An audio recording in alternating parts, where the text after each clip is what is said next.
Welcome everyone to this composting masterclass with composting guru Nicky Scott. Nicky is passionate about all aspects of food and has long realised that soil health and human health are indivisible.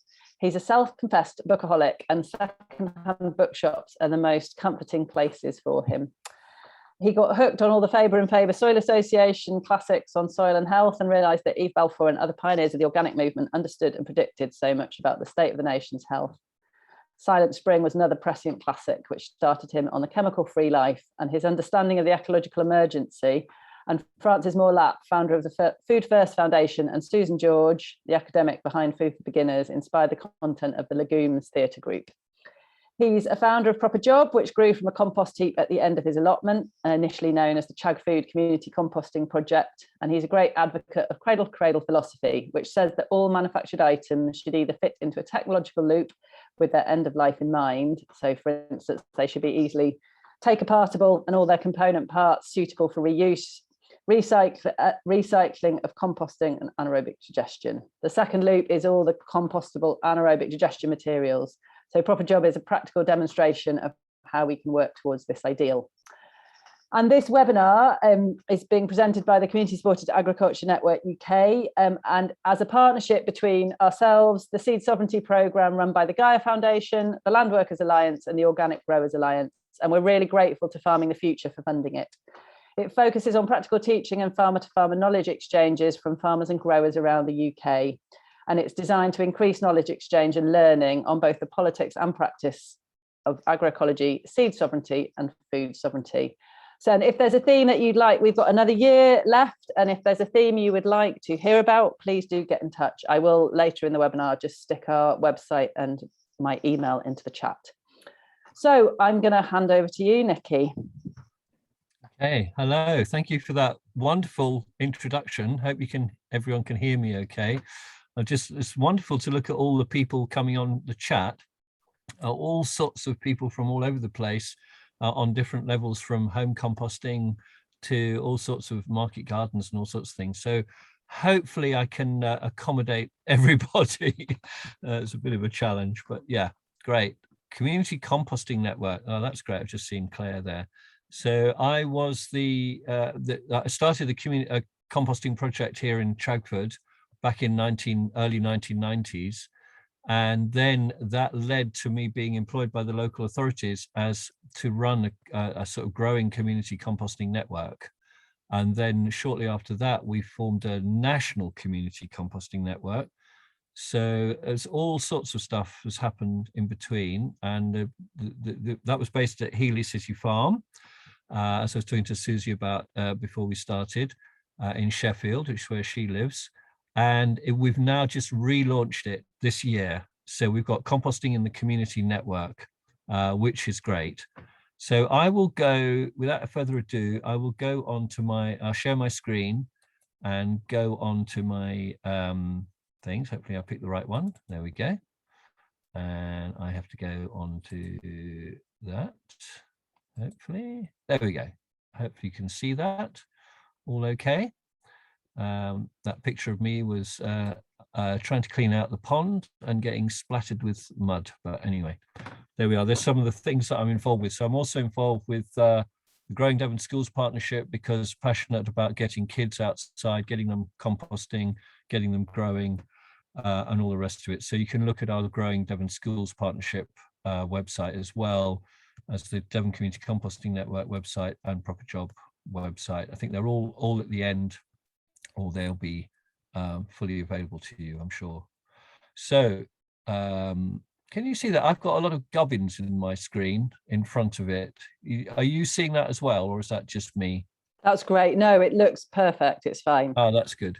So yeah, I put composting as the last thing you should do, because I did actually think about doing a whole talk on composting as the last thing you should do, because people do get a bit hung up about it. I mean, what I mean by that is that if you're an advocate of permaculture and no dig gardening, then actually, you know, a lot of these things you can just leave to lie where they are, especially on perennial systems. You know, why do you rake up all the leaves? Why do you pick everything up and compost it? a lot of the, just think about it, you know, sometimes it's, you just leave it where it lies on the soil, where it's doing a very good job.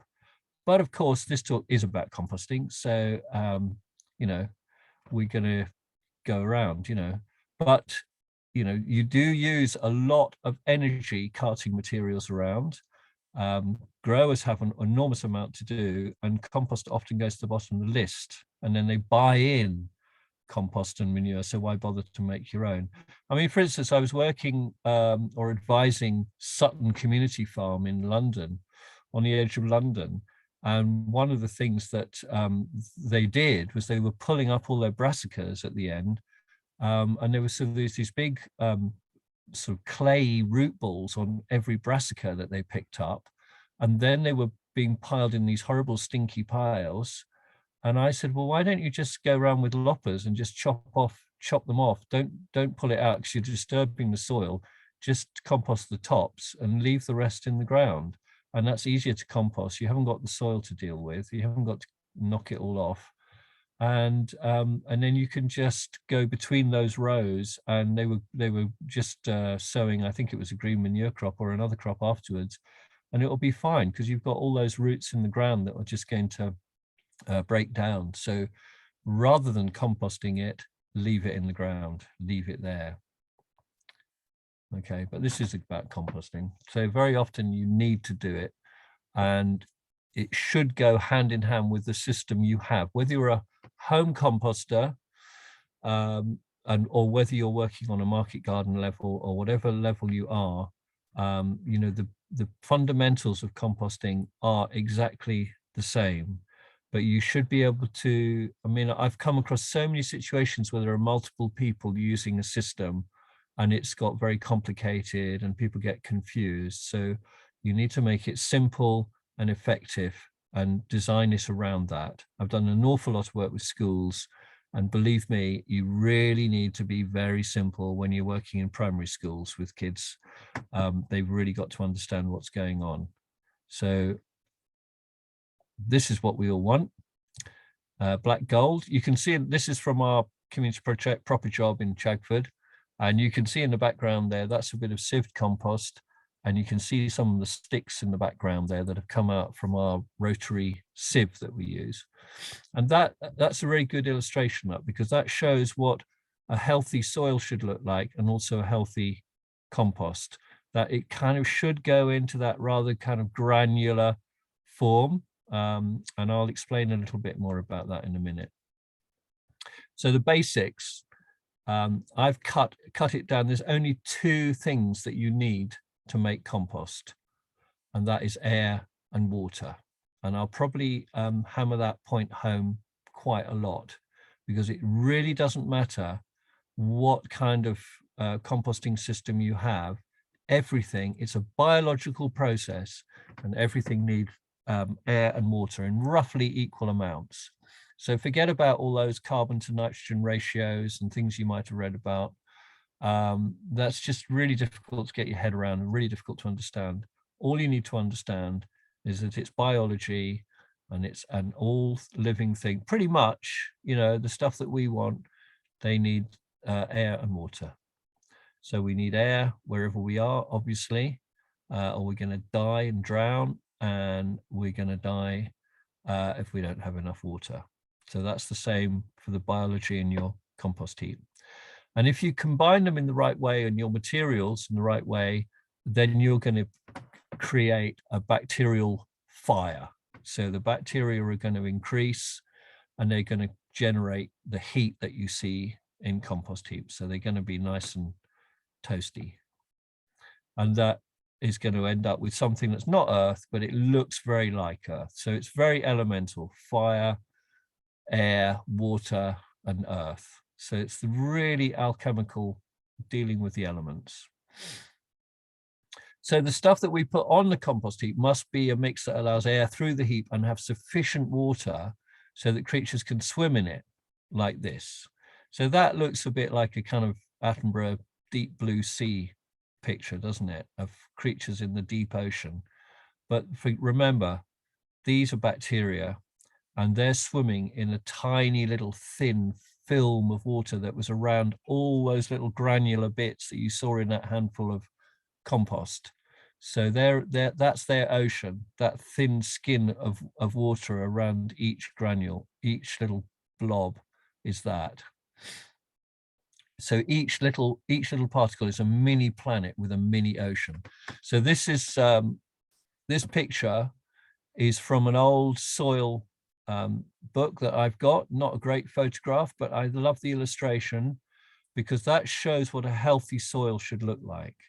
You've got that kind of healthy soils go into that same kind of thing like with the compost.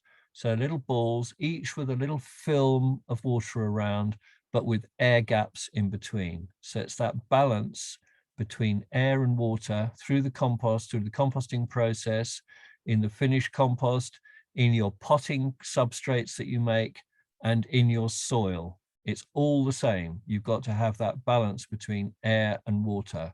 That's why making substrates is so, well, it's quite technical really in a way. You have to make them in the right way so that they hold enough water, but they also provide air. So I love that picture. So I just thought I'd just take a little diversion to show the difference between soil and compost.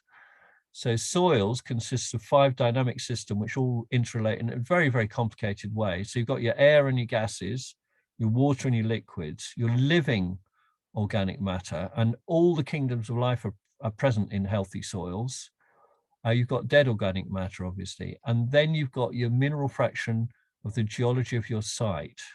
So, you know, I live on Dartmoor and our soils are based on granite and the breakdown of granite. So we have a very sandy soil, quite acid, sandy soil. So it's very hungry. It soaks up, you know, water permeates through it really quickly. If you lived in, I lived in London before on a clay soil, completely different. And you probably all know about the classic triangle blend of particle size. So your largest particle size is sand, which lets the water through. Then you've got silt, and then clays, which are very obviously hold water really, really well. So compost doesn't have that 5th component of the geology. And in fact, you don't want to put soil into your compost, as little as possible. It might be a bit on some roots, but you don't want that in there. So hopefully this will work. This is a little film that my next door neighbor at the time, Nick Baker, the naturalist, made for me with his super duper cameras of a little bit of my compost. I'm hoping it's going to work.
Watch the springtail at the bottom there in the middle.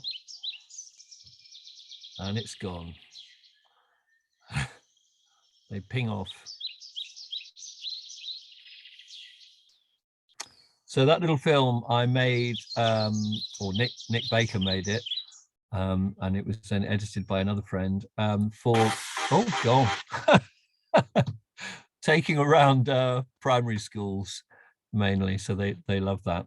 So another way of putting that balance is that, you know, the normal way most people talk about it is either browns and greens or carbon and nitrogen, and then these ratios, you know, 30 parts of carbon to 1 part nitrogen, but that's the carbon nitrogen ratio. But really it's fairly nonsensical because you can't, well, I can't work them out anyway. I don't know if anyone else can, but I've never been able to work out exactly how that translates into real life and situations in the field or at home.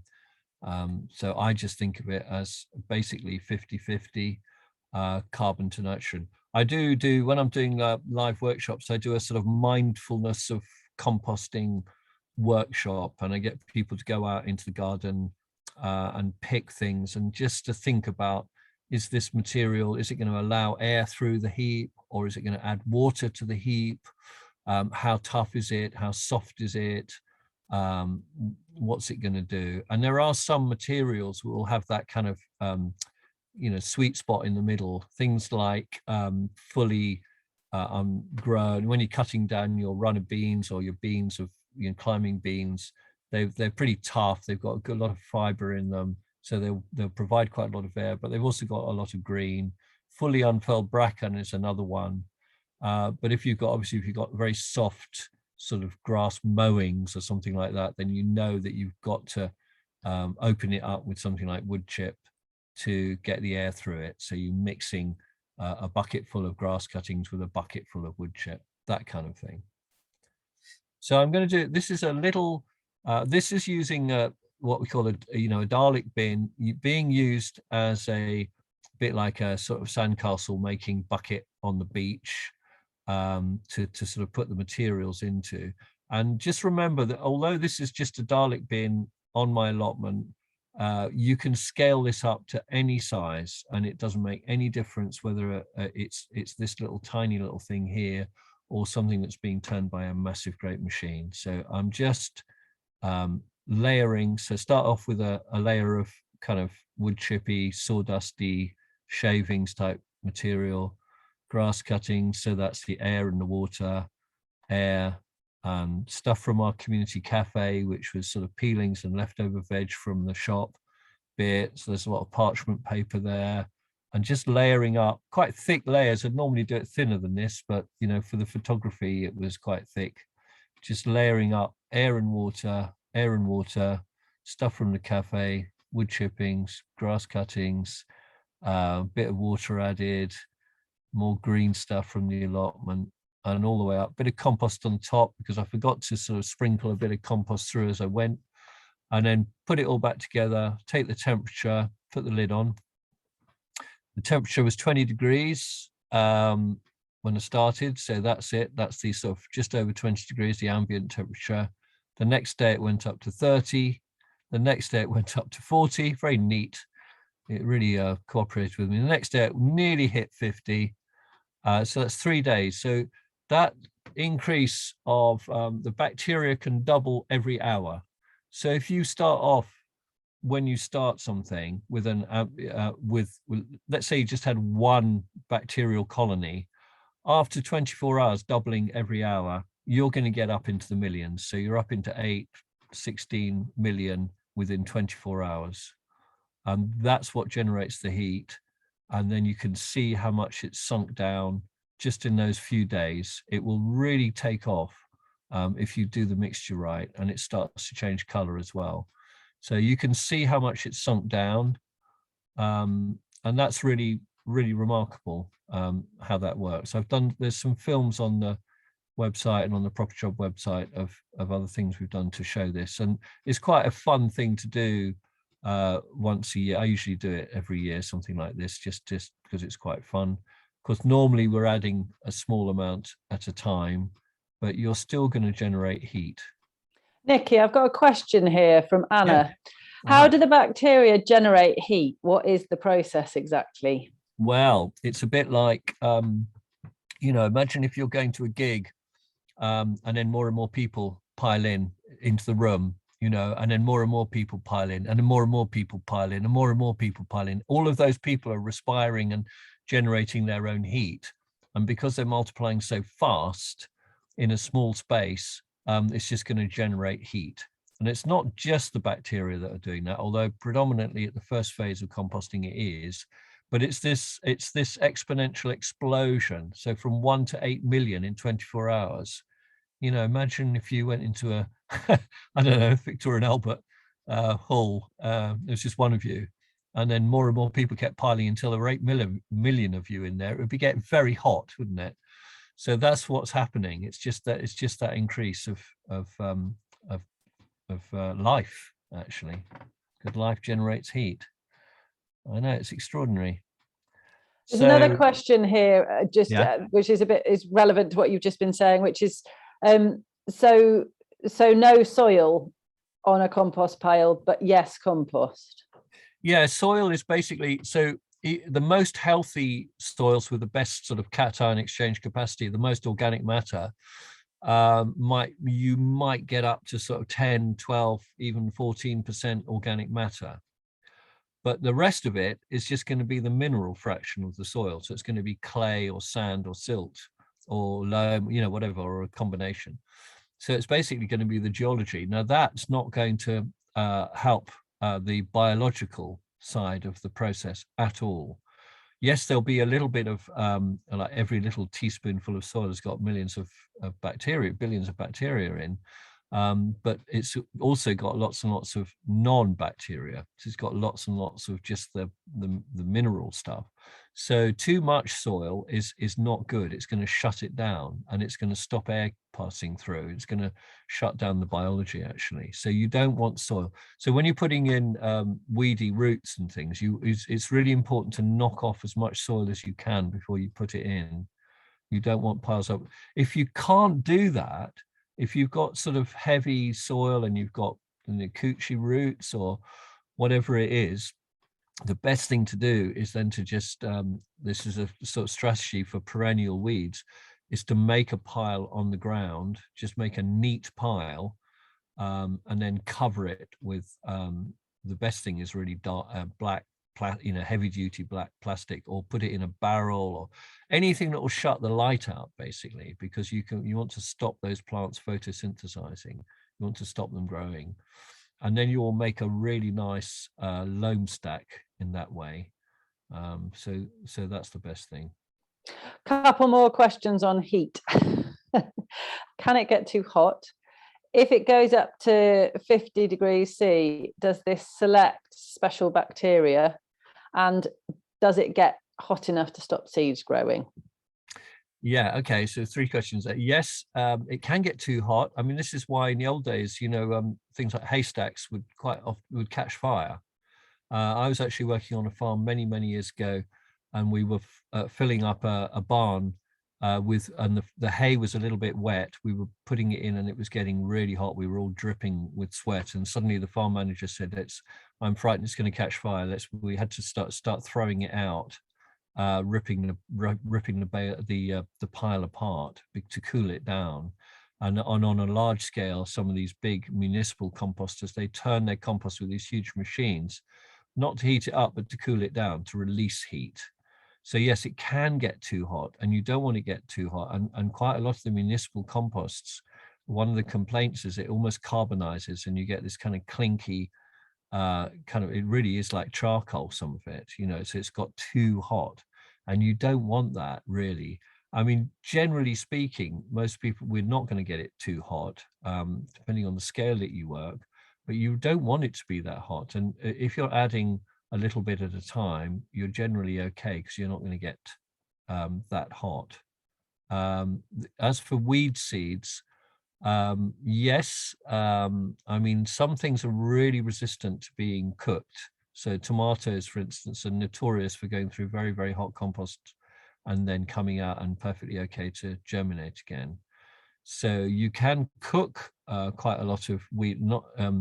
It's more common to actually cook the roots than the seeds. Sometimes the seeds are more tricky to cook, and you're more likely to get weeds generating on your compost that have been blown in afterwards. They're going to be landing on this lovely substrate and re-invading it. So that's a reason for covering. And I forgot what the third point was. Well, there's another. If the temperature goes up to 50, does it select special bacteria? Oh yeah. And there's another one that's come in, which is how hot is too hot. What's the temperature one should watch out for, and then think about cooling your compost pile? Yeah, well, that's right. Well, yes, you do get, so you get what are called mesophilic bacteria and then thermophilic bacteria. So as the temperature rises, then different bacteria do move in and are selected, and there are sort of different schools of thought on this. So if you're dealing with food waste, for instance, and you want to get, which I've done a lot of, working with schools and with other projects, then the whole of the animal byproducts legislation is all about getting it to 60 degrees Celsius for 3 days, and then turning it and then raising it to 60 degrees again for a further 3 days to completely sanitize and kill all the pathogens off. Now, another school of thought is that, sort of Graham Burnett, sort of permaculture network people, say that doesn't really produce a compost that's sympathetic to the soil that it's going into. So you don't actually want to get that hot. So it sort of depends on what you're doing and who you're listening to. So I don't really know. There's no kind of definitive answer to that question. It really depends what you're doing. I mean, I've run a human manure system, so I've got a compost toilet basically. Well, it's just a bucket, in fact. A very simple compost toilet system that I run. And people are always very twitchy about that, saying, it's got to be really hot to kill the pathogens. I'm putting it onto a heap that's warm. It's warm all the time. So from the point of view of pathogen kill, it's temperature over time. So you can have it as a lower temperature for a longer time. And you will kill things more quickly at a higher temperature. So nearly all the really nasty bugs will get killed off at like 60 degrees Celsius. They'll all go. If it's 50, it'll take a little bit longer. So I'm quite relaxed about it, really. I think that as long as you're sensible with it, then it will, and you just do sort of basic precautions of washing your hands when you come in, which we've all been learning how to do, obviously, through the pandemic. So it's the same kind of thing, that you just sort of basic hygiene. So I hope that answers all that. Yeah, there's a couple more if it's okay. Okay. If you want me to leave until the end, do say. No, that's fine. That's fine. So a couple from Joe. One is, can cooch grass be killed in composting? And then a couple of other people, well, Joe and someone else, have asked, can you add horse muck or manure, or is wood chip better? Oh, okay. Yeah, it's quite a lot in there. So cooch grass and other sort of pernicious kind of invasive plants like that, yes, you can cook them. If you've got the good temperature, you can cook off the roots. Again, you don't want any soil with it, though. So the problem or the challenge that I had when I took over my allotment was it was almost pure cooch grass.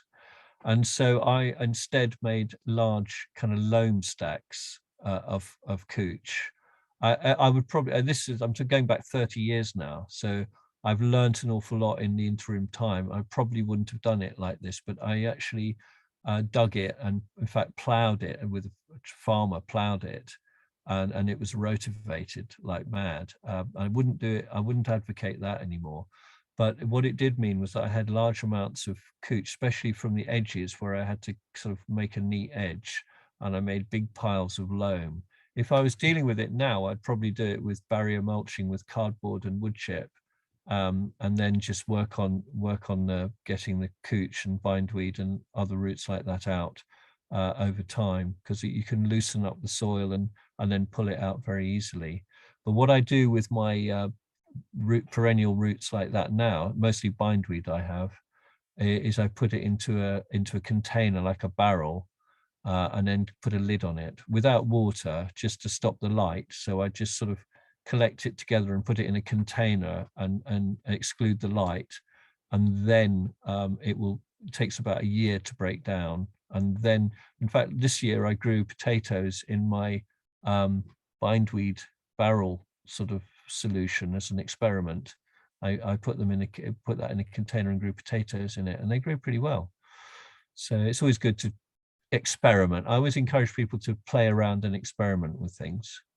I've forgotten what the second question was now. What was the other one? Oh, the manure. I actually don't use manures myself.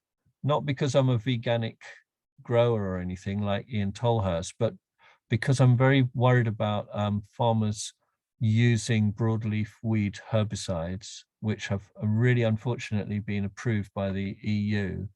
And so we're sort of stuck with herbicides that they use on docks and thistles and things, called aminopyralids and clopyralids. And these are extremely toxic chemicals that can go right through a cow and through the manure, and then be toxic in parts per billion. And they've actually closed down composting facilities in the States, I know. The RHS have been sort of flagging it up for quite a long while now. So I'm really worried about manures, and I just don't touch them. But I do love my wood chip, and I use a lot of wood chip. And I've just, in fact, I'm flagging it up later in the talk, but I've bought the wood chip handbook by Ben Raskin, which I've only just finished reading, but it's a very good read. And because Ian Tolhurst has done an awful lot of work on that as well. So if you look up Ian Tolhurst and the work that he's done with wood chip, it's really interesting. Just a kind of clarification on that, Nicky, that Jo said she'd be adding manure from an organic system, so there wouldn't be a herbicide risk. Oh, so in that case, yeah, would it be fine to chuck manure on? Oh yeah, absolutely. If you've got that, I mean, mostly, you know, if they're organic systems, they're not going to be giving away their manure to you. But but yeah, absolutely, organic manure is fine. Yeah, great. I would use it. It's wonderful stuff. Yeah. But shall I carry on now? Yeah, do. All right. And do interrupt me anytime. It's fine. So there we go. You got the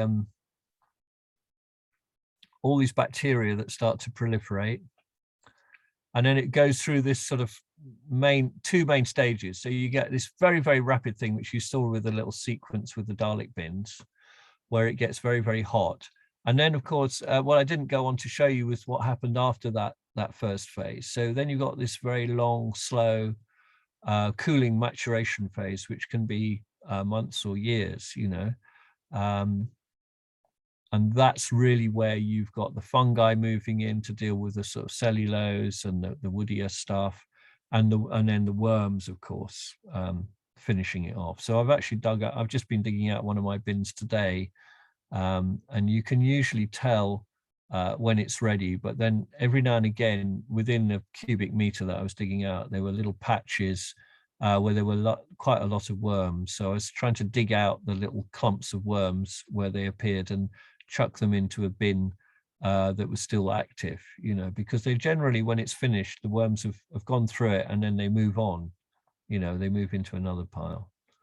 And the other thing I've been doing is raking up and wheelbarrowing leaves, which I normally leave in the garden. I leave them where they lie, but around the allotments and things, there are tracks and roads, and then roads in town, and I go around and I collect them from the roads. And I always urge people not to. Again, it's this composting is the last thing you should do. Because that leaf litter is very important for a lot of overwintering caterpillars, grubs, insects, all sorts of invertebrates really love that litter.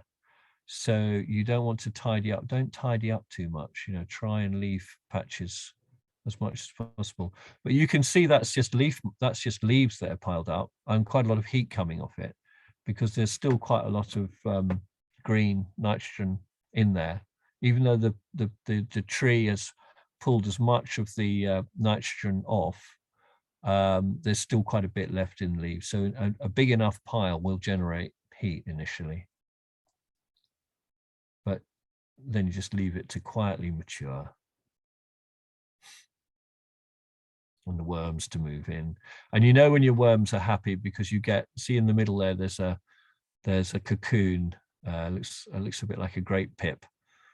So you can see them breeding up and being happy, and they're turning, and that's them. It's basically, when we're talking about manure, I mean, compost is basically manure for the worms and all the invertebrates and everything else that's in there. So it's all gone through something or other. You know, you've got the shredders, insects that are eating the organic matter, and it's all their frass and poo that's basically turning into the compost that you've got, that they create. Whether it's on a large, this is a massive scale. This was a sort of food waste place in Devon that I went to, where they're composting on this vast scale. So I was going to talk a little bit about anyone who's interested in community composting or slightly larger scale composting ways of doing it, because as I said at the beginning, we started with a compost heap on the end of our allotment, and then that grew into the community business that we have, Proper Job, in Chagford. And this is kind of, I mean, this isn't a picture of our setup, but it's kind of how we do it. And we have a local farmer that comes in, and now, whereas we used to turn the heaps with a fork, now we get the local farmer who comes in and turns our heaps with front end loader on the tractor. I personally don't turn my heaps at all, really, because I just like to leave them be. But when you're tight on space, you can accelerate the process quite a lot by turning. And you can see at the bottom there's a pile of kind of woody material in a bay by the entrance that's waiting for the shredder visit. So we stockpile our woody stuff, and then we have a shredder that visits regularly and chips it up. And we used to keep that as a separate sort of stream as wood chips, but now on our site they mix it in with everything else. I've just got a quick question here. What loader bucket do you use, or is it forks? Well, it's just sort of, I don't know, to be honest. I think we've had different farmers coming. It's whatever the farmer's got. I mean, it's just a fork. It's a fork on the front, actually. But I mean, you could do it. Yeah, it's just like in the picture there. It's just like got 4 big forks on prongs on the front that goes in. But you could do it. I've seen people doing it in different ways. You know. What's the other one? I can't remember the name of the machine. One of the projects that we helped with in Ufcombe, I helped set up. They had a cat, I think it's called, turner that they use. So there are different ways of doing it. And this next picture is a slightly smaller scale project, and that's in the middle there. That's a picture of the hand-operated sieve that we developed in our project. We called it the Devon Rotary Sieve, because I thought right at the beginning that, you know, if you're going to be promoting composting to people in the community, you need to show them that it's a really nice product. You need to be able to sieve it and show them that it's proper stuff, and it's not just you know, manky old bits with plastic and whatever in it, because you do inevitably get some contamination. So when you've got a lot of people, you need a clear, simple system. I've seen this so many times. The reason I put this in, because so many times I've been to like community farms, community setups, where you've got one person who's got a very clear idea of what should be done, and other people don't agree with it, and you know, it just all gets very muddly. We had so you need to get, you know, training people, getting everyone singing from the same song sheet is really important, so that everyone understands what's going on and at least what the basic principles are and how it works, and just getting them enthused in it, really, rather than seeing it as a sort of a waste product, like a rubbish bin at the end of the site. It's a really valuable, it should be the heartbeat of the project. So I had this situation at Sutton Community Farm, which I mentioned earlier, and I went there, and there were some great people, wonderful people, but the 2 women that were running the composting had all these bins all made out of pallets, and they'd given them names. They'd given them names of famous artists. So they were things like, so they had a notice board which said turn Picasso into Monet on Tuesday and things like that, and these weird instructions. and people were getting very confused. And this was the same place where they were ripping up all the brassicas, and so they had huge great piles of earthy roots, and they had all these different things. They didn't really know how to deal with them, and different people were saying, oh, you can't put that in, you can't do that, you can't do the other.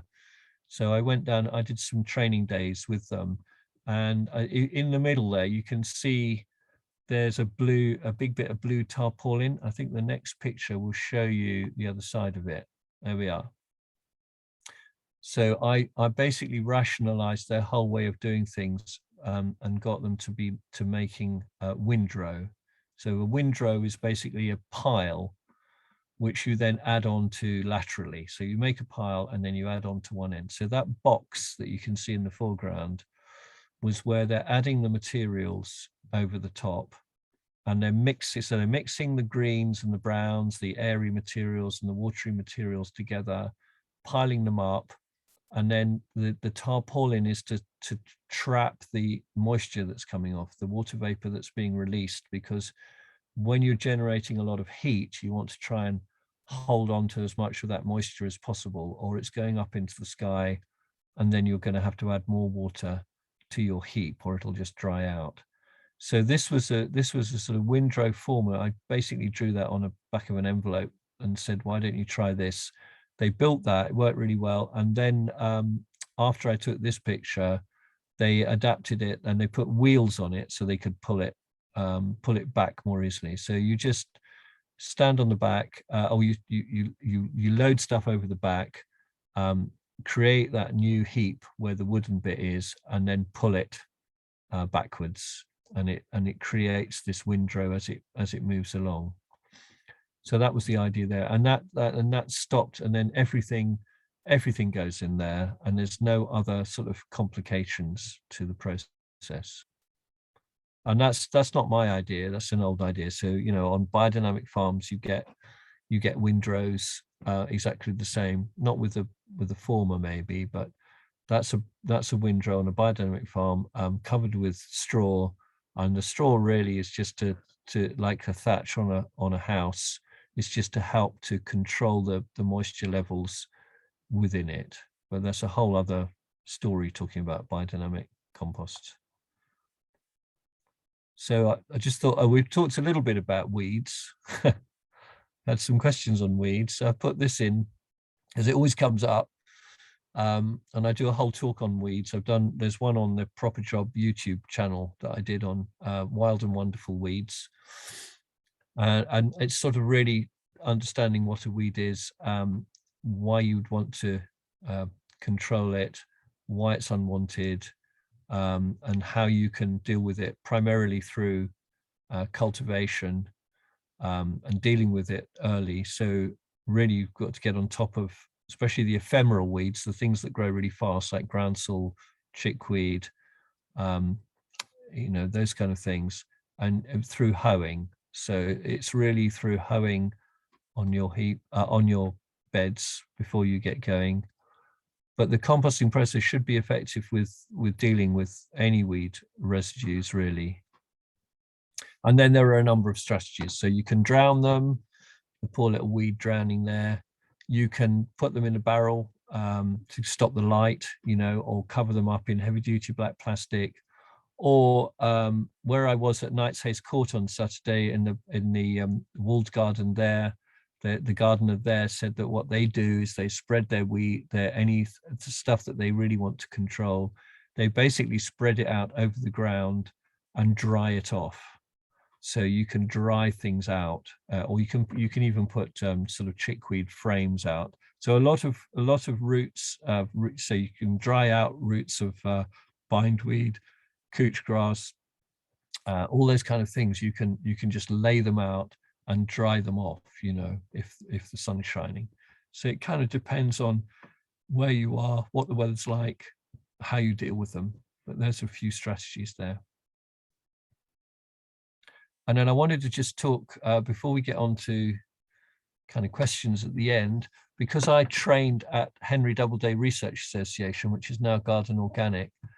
Henry Doubleday was the guy who brought Russian comfrey to the country and researched it for many, many years.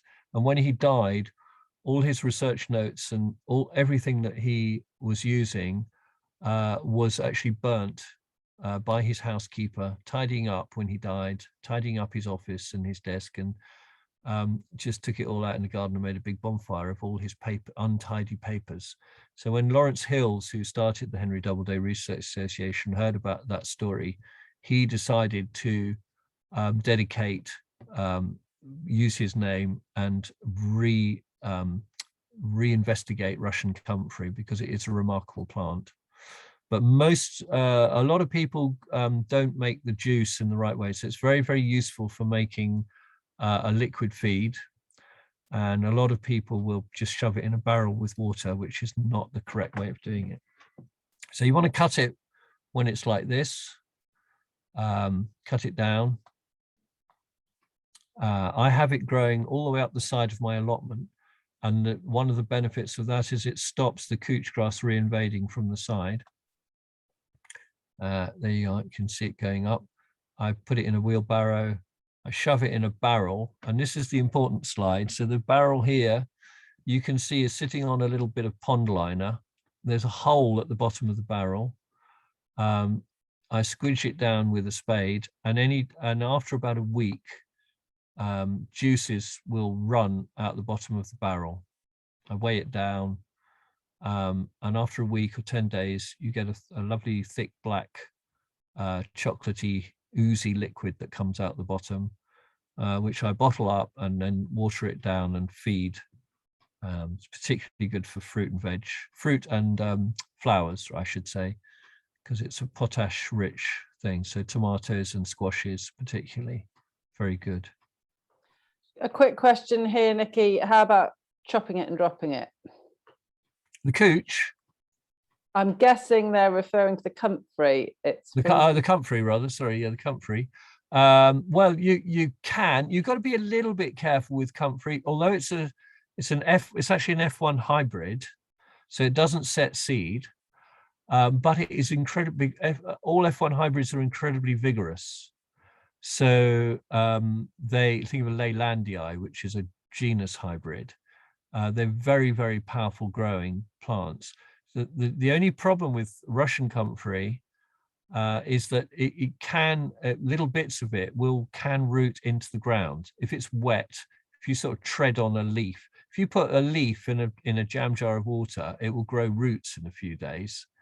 So you've got to be a little bit careful with it, chopping and dropping it. But yes, you can. It's best to sort of wilt it a bit first and then chop and drop it. But you can do that, and I have done that, and you can do it with, round potatoes. It's very effective. For instance, raspberries, fruit, especially on top of another mulch. But yeah, just be aware that it can root, and once it's rooted, you want to hoik it out really quick, because if it's growing where you don't want it, it's got a massive root which will grow. So you've got to be a little bit wary of it. It can be a weed in the wrong place. Just a couple of other quick, I think there's some clarification here that somebody's asked, is comfrey juice the result of the wormery process? And somebody else has, nothing to do with wormery. No, it's just comfrey leaves in a barrel. Okay, and the second question is just to clarify, with comfrey, is your method to not add water? No water. I mean, everybody, Bob Flowerdew, Monty Don, all these people say put it in a barrel with water, and it stinks to high heaven. It's really horrible. You don't want to put water in it. It's just the leaves with a hole like that, hole at the bottom, quite a big hole, and the juice will run out the bottom, and it doesn't smell. Well, it smells a little bit, but I mean, the thing is, if you've had it in water, it basically, you can't get within 100 yards of the barrel without smelling it. This way, you can be standing, I mean, I was standing right next to it, chatting to my neighbor with it oozing out the bottom, and you couldn't smell it unless you bent right down and sniffed the bucket, and you could hardly smell it then. Couple more questions, Nicky. Do you want them now? They're on comfrey. Oh yeah, if they're on comfrey, yeah, absolutely.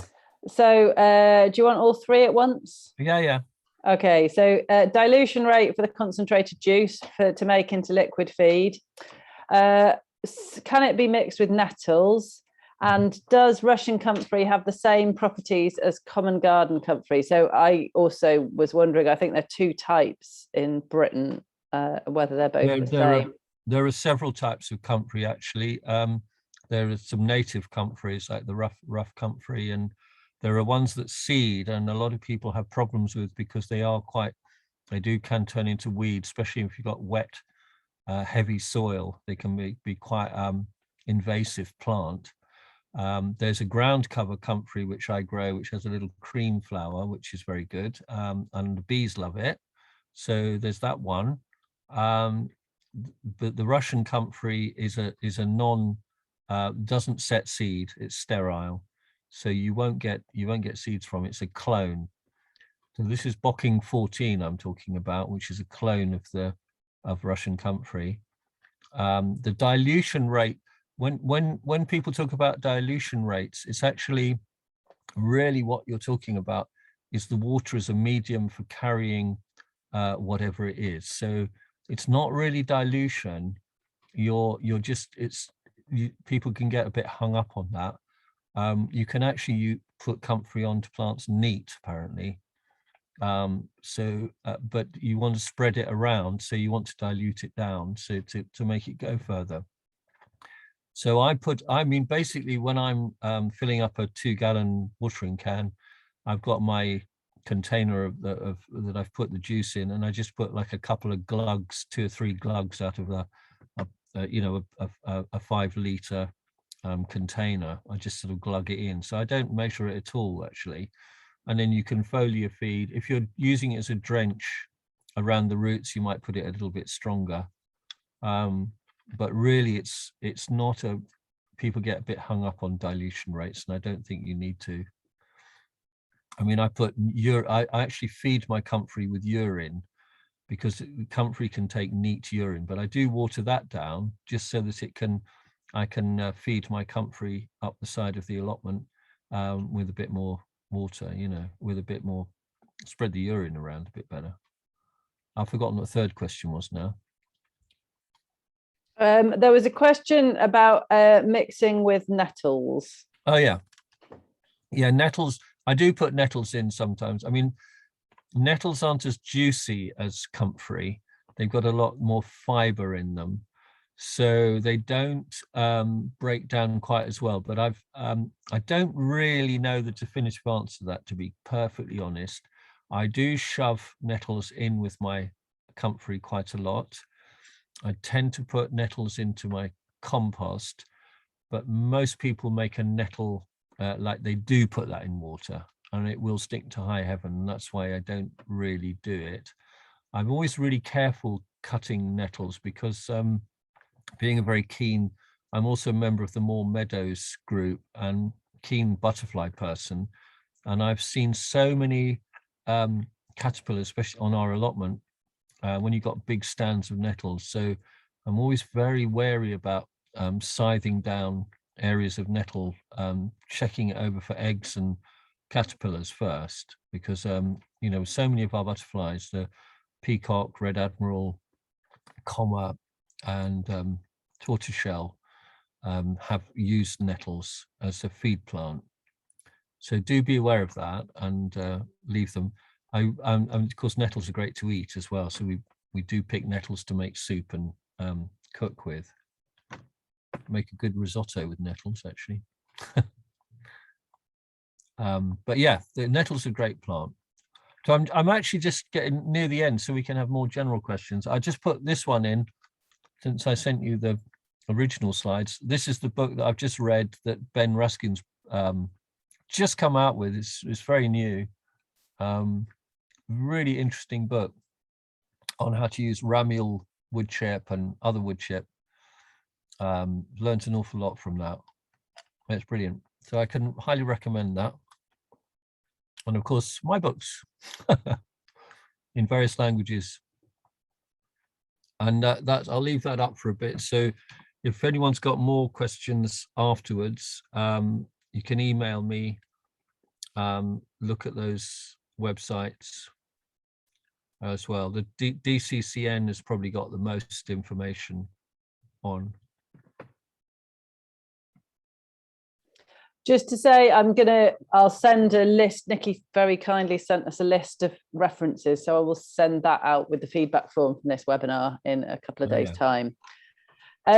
So I've got a few questions here that kind of relate back to things you've talked about in the presentation, and then there's some more questions in the Q&A. So shall I start with the ones that relate back?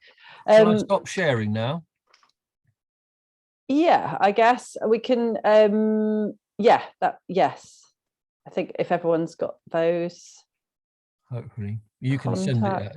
Can always... I can send that out as well if you're happy to. I can send out those numbers. Yeah, of course. Yeah, great. Okay.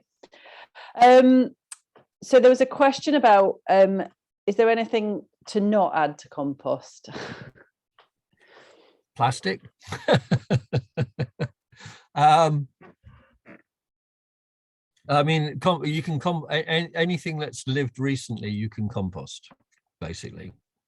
I mean, I was funny. I was just digging out my compost today, and I realized I haven't talked about biochar, but I also make charcoal for biochar. So there was a lot of it in the compost, which I was pleased to see. So if you're making biochar, you need to add it. You need to put it in the compost so that it gets invaded by all the organisms. Yeah. I guess related to that, somebody asked, can you add blight affected plants to compost, or plants affected by other diseases? Yeah, you can. Yeah. I mean, blight is easily taken apart in the compost.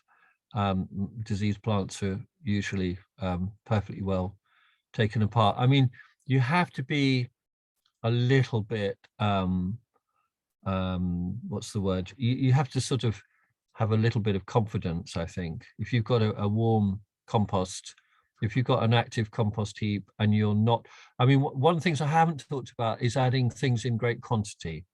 So you've got to be a little bit careful about quantities. So if you're doing things on a bigger scale, as you scale things up, you have to be aware that anytime you're scaling up the amounts of materials that you're putting in, you have to make sure that you can balance it with something else. So I can just see on the comments there a pile of rotting food. You know, I mean, that's a classic. If you've got stuff which is what we call putrescible, highly putrescible, and food is stuff that's got a very high nitrogen content, water content, it will initially break down. If you think of a pile of grass cuttings, everybody knows that if you make a big pile of grass cuttings, they start to break down, get hot and stink after a very short space of time. But if you'd had a big pile of wood chip next to your grass cuttings, and every time you put a little bit of grass cuttings on, you mixed it or layered it with wood chip, then you'll be getting the air in. So it's all about this, go right back to the beginning of what I was saying, air and water. So, you know, anything, rotten onions, someone's put, you know, rotten onions, if you'd mix them in with something that's going to allow the air through, then it's going to allow it to compost, you know, it'll break down, you know. So it's all about air and water. I've got, funnily enough, someone's mentioned Lawrence's book on Comfrey. I was just reading it. I just got it out yesterday to look at because I work with Lawrence Hills at Henry Doubleday's, and I think I've got a signed copy. It's rather good. Okay, there's a few questions about the Windrow. Have you got a schematic of it anywhere that people could have a look at? How long do you leave it in each position before you move it on? And does the compost need anything else doing to it, like turning once the Windrow structure has moved on? No, I don't have a schematic. I mean, it's basically a box. It's just a box. It's basically just it's just something to form that shape with a bit on the back. It's so simple. It's like a three-sided box. And like in the picture, it's really, really simple. I mean, I literally drew it on the back of an envelope, and then the guys at the community farm just built one, and it worked really well. How long's a piece of string? I mean, the amount of materials you add, as you add materials, and it fills up that space, you move it back. So every time you've got to kind of, you create a more space, you put more materials in and you pull it back and you keep pulling it back. And you cover it up with the tarpaulin to recycle the water around, you know, and you don't have to turn it, because if you're building, you always have to have, so you can store the materials. For the air materials, you can store. This is a really big point. I mean, I've got several compost bins, but I've got a big space where I stockpile wood chip and sawdust and shavings and stuff like that. And then every time I've got something soft, I'm adding that to it. So it's largely for my human manure system, because I'm using that as a soak for the compost toilet, and I'm putting that in every time. But every time I'm adding a kitchen bucket of kitchen stuff, I've got more wood chip that goes on with it. So every time you've got something soft, you should have that. So you can stockpile that woody stuff. You cannot stockpile the soft stuff, you know. Yeah. I think linked to that, I've got a question from Liz. How would you compost foods, bread, pasta, plate scraps, for example, quick enough to compost before inviting rodents? Okay, well, that's basically a whole other talk in a way, because I've spent a lot of time working with schools. I've written, I can actually send out the handbook that I've written on composting food waste. So I've worked with projects from, I mean, I could talk for, as you know, Susie, the original slides I sent you, there's like 250 slides or something, weren't there, and going into a lot more stuff. But I work with projects in inner London, inner city projects doing food waste, and they've actually eliminated rats from high-rise estates because of composting it properly, and they used what's called a bokashi system. So I would urge people to look up bokashi, which is a fermentation system, and it's very effective at dealing with food waste. On a larger scale, I'm working with Rhydon. In fact, I've just yesterday finished writing a booklet for Rhydon composters. And I've been getting the Rhydon composter going at our local primary school. And today I went to see it and it was steaming away. So these are in-vessel systems for doing food waste. And you accelerate the first part of the composting process through putting a bucket of food waste in. That can be plate scrapings, cooked food, pasta, bread, meat, fish, eggs, dairy, anything. You mix it with wood chip, turn it round, and then it will go through the Rhydon composter, come out the other end, and then you mature it. And we developed through a DEFRA-funded project that I worked on many years ago. I developed we called it the Scotty Hotbox, which is a cubic meter bin.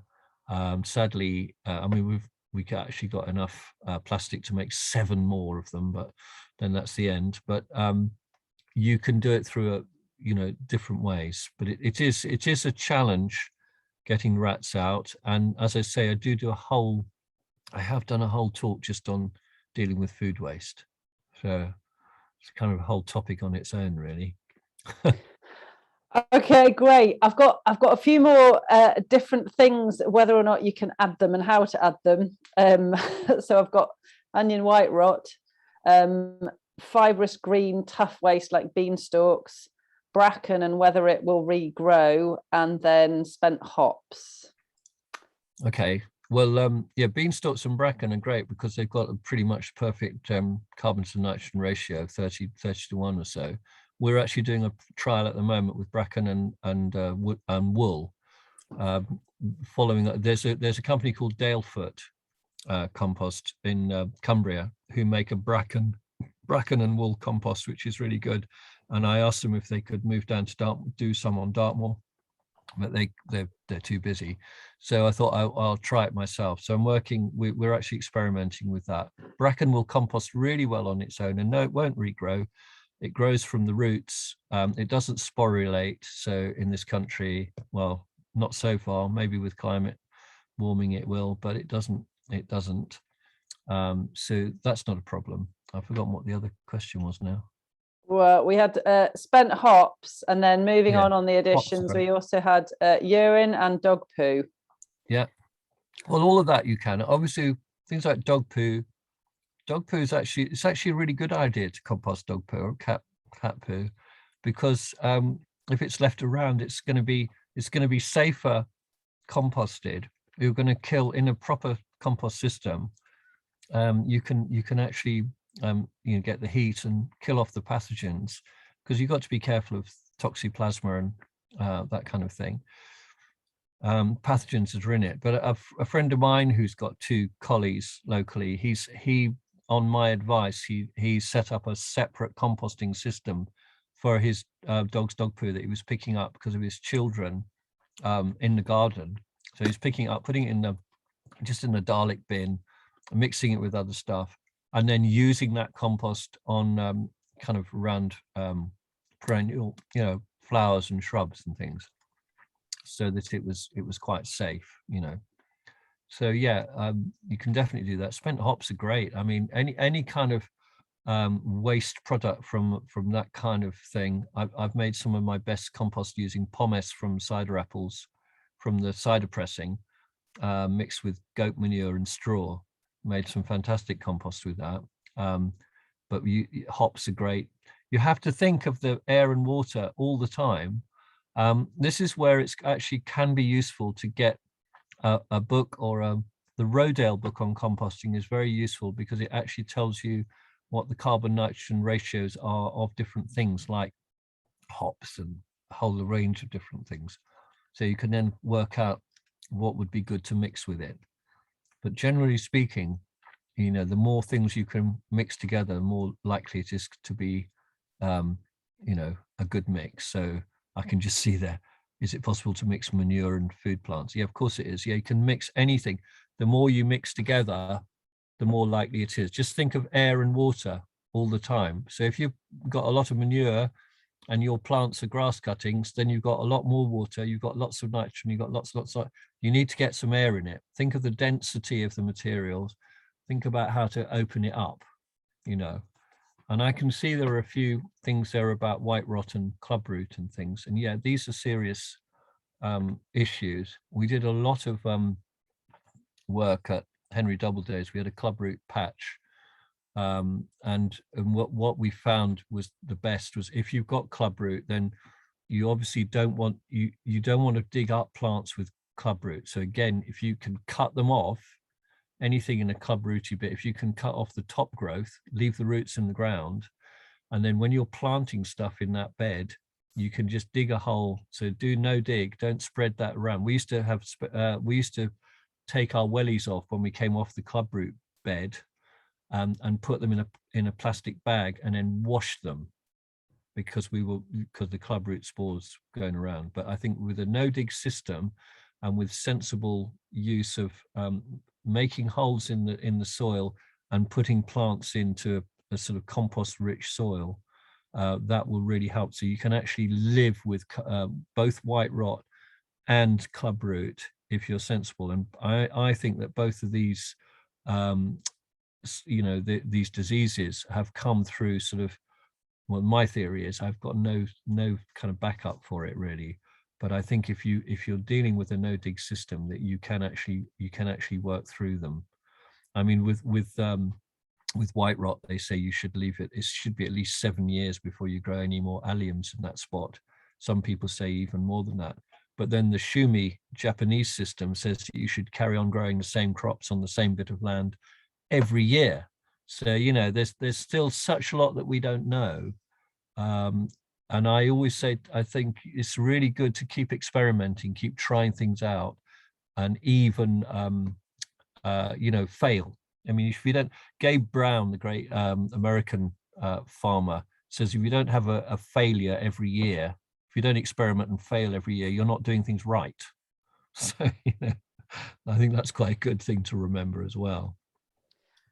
There's a couple of questions I'd quite like to ask. I'm afraid we're probably not going to get time to answer everybody's questions, but one that we get asked a lot is, well, Anna's asked, what's your opinion on Berkeley hot composting? We grow veg in a no dig system and need a lot of compost, and it's something we get asked a lot by our CSAs, our no dig CSAs, kind of where do I get enough to make enough compost for my no dig system, and if there are any tips for speeding it up. What's the Barclay thing? Sorry, I don't understand that one. Barclay hot composting. Anna, if I can unmute you, I don't so know you the can Barclay. speak. It's not the Johnson Sue. You don't mean that?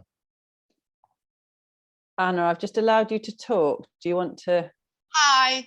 I think it's an American system where you basically, it takes about 14 days. So you allow the compost to heat up to about 65 degrees, and then you turn it, and then it heats up again, and then you turn it, and then it's ready. But you need to really chop it up before you need to chop up the material with like a flail machine or something. So obviously, it speeds up the whole process. So you have a compost ready in about 2 to 3 weeks time. So I just wondered whether the quality of that compost is, the same as a sort of a slower process, or whether perhaps is not as good. But we've been using that method just simply because we need a lot of compost for the no dig system, and it's worked. It produces nice compost, but obviously I haven't visually, and it smells good like proper compost, but I don't know if you analyzed it whether it's just as good. That was the question. Right. Yeah, well, I know that they did a lot of research on this at Seal Hayne Agricultural College down here in Devon, where they were basically accelerating. This was with manures and straw, but it's the same idea, where they were just turning it. And they, if you're very scientific about it and you take the temperatures, so if you're plotting the temperatures that are happening in the compost, and then you turn it. After as soon as it starts to drop, you turn it, and then and it will heat up again, and then as soon as it starts to drop, you turn it again. And they found that 4 turns on manure, a manure with bedding mix, 4 turns, and it would be fine. Actually, it would be kind of stabilized, and it would just cool down. But compost takes this two-stage approach, so you can create something that won't reheat in about 2 weeks, but it's not a fully mature compost. It's fine to use it as a mulch in a no dig system for most things. I wouldn't use it for sort of little seedlings and on seed beds and things, but for most things you can use it. But if you want a proper mature compost, then it's going to take a lot longer than that, because it really needs the worms to work on it, and for it to be fully stabilized, and the fungi to work on the cellulose side of things. But if you're aiming for a more kind of bacterial rich compost, then yes, you can accelerate it like that and chop things up and accelerate it through. And as for getting more materials, well, then I think I've never found it a problem getting materials. I mean, I had a call from a local thatcher today. I go and talk to the thatchers. They bring me all their thatch. I go and talk to tree surgeons and people, and I get wood chip delivered for free. We get someone's put something about wool there. I can see my wife is a felt maker and works with wool, but she only deals with organic sheep. So there's a really good point about fly treatment and dips. So do ask questions of what the stuff is and where it's coming from. So she only deals with organic wool suppliers. Wool is very easy to get hold of. You can get stuff with our churchyard. They cut it and rake it, and there's huge great piles of grass cuttings and hay, sort of spoiled hay type material, which I can get for free. There's an awful lot you can get. There are some questions around cardboard and glues and things, but I think they're so minimal for the benefits. I mean, everything, apparently we've all got bisphenol, from Teflon pans. All of us have got, everyone on the planet has got a level of pesticide residue in them. So you have to, you have to sort of balance up. I don't know what you can do really. You can't be completely squeaky clean about absolutely everything, however hard you try, because the planet's polluted. So there's one question here about adding urine to the compost heap. At what stage is it most beneficial? And another question about, does it make any difference what kind of wood chip you use? Oh yeah, well, you need to get the wood chip handbook from Ben Raskin. I mean, yeah, it does make a difference. I've learned quite a lot reading that book. And Ben talks a lot about ramial wood chips. So ramial wood chips, basically the finer ends of the growing ends. So if you think of the carbon nitrogen ratio in a twig, the wet to the dry, the green cambium layer on a twig from a freshly cut bit of wood, of hedge or pruning or whatever it is, it's going to have that green layer where the water's going up and down, where all that's happening in all the active stuff that's going on in the plant. And then the core is going to be where it's laying down the fiber, the carbon, and the actual structure of the plant. So the ramial wood chips are like the flower buds and the cambium layer and all that, and that's the richest bit. Ironically, the bit that most when they're flailing hedges or they're dealing with stuff, that's the stuff that gets burnt off in the field and wasted. It's the most useful for the grower. The heavier wood chip, the bigger stuff that they're making for biomass, and that kind of thing, has got a much higher carbon in it, and they don't want the green, they don't want the wet, they're drying it off. So the chunkier wood chip stuff is going to be more carbon. So what I do is, on my allotment, I've created paths between the beds, and I put wood chip down on the paths, and then I leave it there for a year or two, and then I scrape, and then once it's broken down quite a lot, I scrape it and use that. Then I use it as a mulch on my beds and put fresh stuff down, which I've just been doing actually, which is a good way of doing it. So they've got their uses. Or if you've got space and you've got place under cover and you can get big, heavy, very woody wood chip, the other thing you can think about is making biochar with it. So you can turn it into biochar and then putting that in your compost. Yeah. And then we've got a question about the benefits you see in community composting compared to municipal or industrial composting systems. Well, the big thing about community composting is you're working with your local community, so you haven't got carbon miles, you haven't got stuff being trucked around. I mean, we started before our local authority did here, and now they're collecting garden waste from our town, and they're having to drive it right the way across Dartmoor, more than 20 miles with a load of stuff, where it could have just been stayed here and benefited our soil. So I just think it's crazy if you're trucking it around. The more you're putting big stuff in big lorries and moving it around, obviously you're defeating the purpose of making compost. So trying to making it as local as possible. And community projects are great because you can, if you're a no digger, I mean, the reason I started my project is because I'm a no dig gardener and I wanted the material for the compost. So that was really, it was kind of greed that got me going. But it turns into so much more. You bring people together. It's got fantastic social benefit. It became a project where we employed lots of people. It turned into a reuse project. We've got a shop in town. We opened up a cafe. It just spawned so many other things from a little compost heap on the end of the allotment that it's turned into this big project. And now I'm getting involved with community gardens and doing social prescribing and working with the local health service and all that kind of thing. So that's the benefit of it. Okay. I think I think I may have missed some questions. We've got one more about adding urine to the compost pile. At which stage is it most beneficial? Well, I pee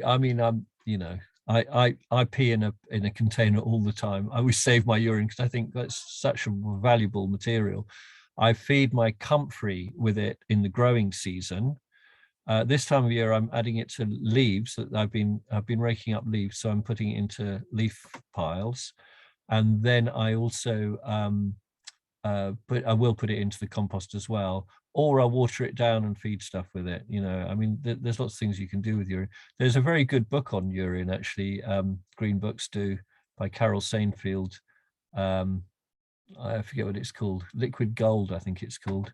I've got it behind me. My books are behind this. It's somewhere behind there with all my other compost books. Yeah. Brilliant. Well, with that, I think we're coming to the end, and I've got a hungry child here. Right. So our next webinar is just before. I was going to ask Nicky to sort of give us his final sort of word of wisdom on compost to end the webinar, but I just wanted to flag up that the Wednesday the 15th of December at the same time, 7 o'clock, there's a webinar on flower grown and sustainable forestry. So it's on flower farming in the UK. The link to that has just been put in the chat by Sinead from the Gaia Foundation, who's been at the back of this webinar, checking out the questions and trying to make sure we don't miss everything. So thanks to her. And most of all, thanks to all of you for listening, and to Nicky, who, I feel like I need to go and digest or compost all of that information for a few months. So yeah, just to end, Nicky, if you've got any kind of, I don't know, thought or kind of something that's, you've thought of from the questions, or something you wanted to share before we end. Well, there's so much, isn't there? I mean, I can talk, you can probably guess, I can talk for days on this. We do actually do a 2.5 day, we do actually run a course for community composting for local food growers through the Community Composting Network, and that's literally 2.5 days of like visiting and stuff. There is an awful lot to it, but I just encourage people to just do it. I think, I guess what I've been thinking about a lot is this right brain, left brain thinking. So I think I'm a right brain thinker, which means I look at the big picture and don't get too focused on the details. So people do tend to go straight into, yes, but what about hops? What about this? What about that? But actually, if you keep your mind open and look at the big picture, and try and weigh up, and yes, there are lots of challenges, but if you can go down lots of rabbit holes and not really get anywhere, but the basic thing is we need to make our soils more healthy. Our soils are being flushed down the pan, they're going out into the ocean.